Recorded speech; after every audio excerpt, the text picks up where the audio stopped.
नमस्कार, मैं मृदुला श्रीवास्तव सी न्यूज भारत में आपका स्वागत करती हूं। वक्त हो गया है न्यूज बुलेटिन का।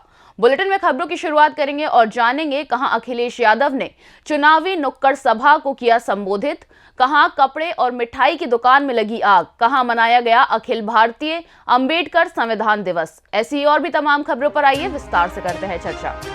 मैनपुरी में भोगाव विधानसभा क्षेत्र में अखिलेश यादव ने चुनावी नुक्कड़ सभाएं की, जिसमें विधानसभा क्षेत्र के गांव पहाड़पुर में कार्यकर्ताओं को संबोधित करते हुए कहा कि नेताजी के न रहने के बाद पहली बार मैं अपने लोगों के बीच में निवेदन और अपील करने आया हूं, ताकि जो संबंध आप लोगों ने नेताजी से बरकरार रखे थे वो आने वाले समय में भी बरकरार रहे।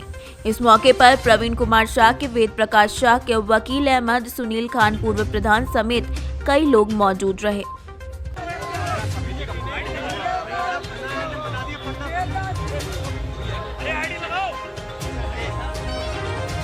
बीजेपी को हराना चाहती है, जनता नेताजी के साथ है।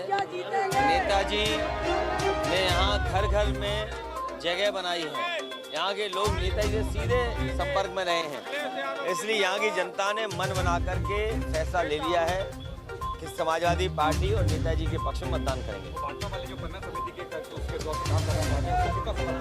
भाजपा कुछ भी बोले, उनकी भाषा देखिए क्या भाषा है इस समय, क्योंकि नेताजी देश के बड़े नेता थे। भारतीय जनता पार्टी का जैसे जैसे चुनाव करीब आ रहा है, इनकी भाषा बदल रही है। वो लगातार रणनीति बना रहे हैं कि कैसे षड्यंत्र किया जाए, क्या साजिश रची जाए। पिछली बार भी जनता ने भारतीय जनता पार्टी को हराया, इधर आसपास आलोक साके भी जीत गए थे, लेकिन जिस तरीके से साजिश करके हराया गया आलोक साकी को जनता जानती है। इस बार नेताजी के नाम पर पूरी जनता मतदान करने जा रही है। मैनपुरी से सी न्यूज संवाददाता नितेश की रिपोर्ट। कानपुर में बाबूपुरवा छेदी पहलवान चौराहे के पास दुकानों में आग लग गई। 3 कपड़े की दुकान, 1 मिठाई की दुकान और बाइक जलने की बात सामने आ रही है। सूचना पर पहुंची दमकल ने मौके पर पहुंचकर आग पर काबू पाया। फिलहाल आग लगने के कारणों का स्पष्ट पता नहीं चल पाया है। कानपुर से सी न्यूज संवाददाता अभिषेक जैकब की रिपोर्ट। 24 नवंबर को यानी कि कल संविधान दिवस के शुभ अवसर पर अखिल भारतीय अंबेडकर युवक संघ की नवनिर्वाचित राष्ट्रीय कार्यकारिणी को कार्यक्रम के अध्यक्ष doctor SP Ashok advocate supreme court द्वारा लोगों को शपथ दिलाई गई और नवनिर्वाचित कार्यकारिणी के राष्ट्रीय अध्यक्ष महावीर प्रसाद मौर्य, राष्ट्रीय महामंत्री रोहिताश कुमार, राष्ट्रीय कोषाध्यक्ष को भी शपथ दिलाई गई और बाबा साहेब डॉक्टर भीमराव अंबेडकर जी के मिशन को संघ के माध्यम से गांव-गांव, शहर-शहर में जन तक पहुंचाने के लिए शपथ दिलाई गई। इस कार्यक्रम की अध्यक्षता कर रहे डॉक्टर SP अशोक ने अपने विचारों में संविधान के प्रति आमजन को जागरूक रहने और संविधान के प्रति अपने घर में रहने की सलाह दी। और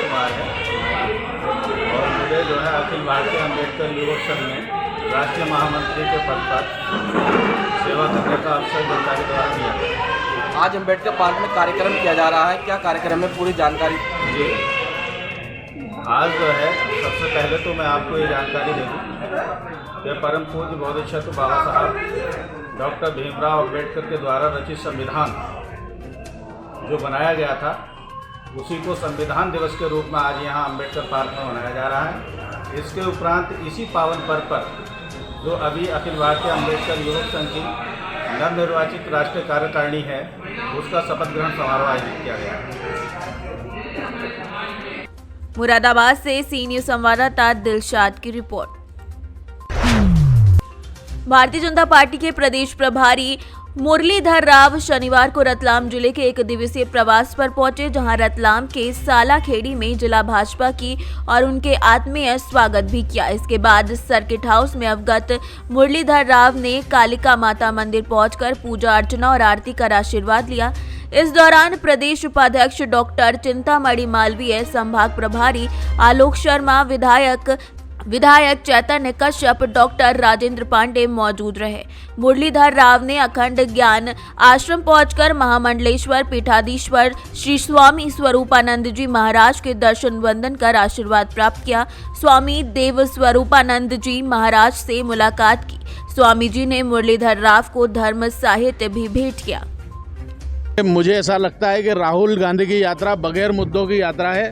कोई मुद्दा उनके पास नहीं है। देश जोड़ो, नफरत छोड़ो, इस तरह के खोखले नारों के साथ राहुल गांधी की यात्रा चल रही है, जिसका कोई औचित्य नहीं है। और वो पूरी यात्रा के आयोजक वो लोग हैं जो टुकड़े टुकड़े गैंग के सदस्य हैं, वो जो कम्युनिस्ट लॉबी है, वो जो वामपंथी लॉबी इस पूरे विचारधारा के इस पूरी यात्रा के पीछे है। राहुल गांधी जी केवल मोहरा है, वो केवल चल रहे हैं। और जो भीड़ दिख रही है वो केवल कांग्रेस का केडर है, उसमें आम जनता का कोई जुड़ाव नहीं है। ये यात्रा केवल वो जमीन नाप रहे हैं, इसके सिवा इसका कोई औचित्य नहीं है। छत्तीसगढ़ नहीं जा रही, क्या लगता है झीलम घाटी का क्या है? जी, छत्तीसगढ़ नहीं जा रही यात्रा कांग्रेस सरकार होते हुए। देखिए वास्तव में उनका क्या कारण है, लेकिन वो तो हिमाचल भी नहीं जा रहे हैं। और इसलिए नहीं जा रहे हैं कि जहाँ चुनाव होते हैं पूरी कांग्रेस पार्टी भी राहुल गांधी जी को रद्द कर चुकी है, और इसलिए चुनाव में उनको कहीं नहीं बुलाया है। तो जिसको कांग्रेस पार्टी ने रद्द कर दिया हो उसको देश झेले, ये मुझे लगता है बहुत अजीब सी बात है। देश भी उनको नहीं झेल रहा है, कांग्रेस भी उनको नहीं झेल रही है। धन्यवाद। रतलाम से सीनियर संवाददाता हुसैन खान की रिपोर्ट। संभल जनपद के क्षेत्र के अलग अलग जगह ब्लॉक स्तर पर मुख्यमंत्री सामूहिक विवाह का आयोजन किया गया। कोतवाली क्षेत्र बैजोई में स्थित सोहन सिंह खड़गवंशी विद्यालय में निर्धन कन्याओं का सामूहिक 70 जोड़ों का विवाह संपन्न हुआ। बता दें कि विकासखंड गुन्नौर से 32 जोड़े शादी के बंधन में बंधे, जिसमें 4 नगर पंचायत बबराला, 4 जोड़े तहसील गुन्नौर, बाकी 26 जोड़े ग्रामीण विकासखंड गुन्नौर से आए। वहीं विकासखंड जुनावाई में 38 जोड़े आए, जिसमें से 4 जोड़ी मुस्लिम समुदाय के थे। 34 हिंदू समाज के जोड़े रीति रिवाज के साथ शादी के बंधन में बंधे। वहीं संभल से 677 जोड़े बंधे। इस सम्मेलन में आयोजित करने वाले लोगों ने आए हुए अतिथियों को भोजन आदि की व्यवस्था की और नव दंपति को कमेटी की ओर से ले जाने में गृहस्थी के उपयोग में आने वाले सामान उपहार स्वरूप भेंट किए। संभल से सीनियर संवाददाता LK भारद्वाज की रिपोर्ट। फिलहाल के लिए इस न्यूज बुलेटिन में बस इतना ही। देश और दुनिया की तमाम खबरों को जानने के लिए देखते रहिए सी न्यूज भारत। हर खबर आपके साथ, आपके हाथ।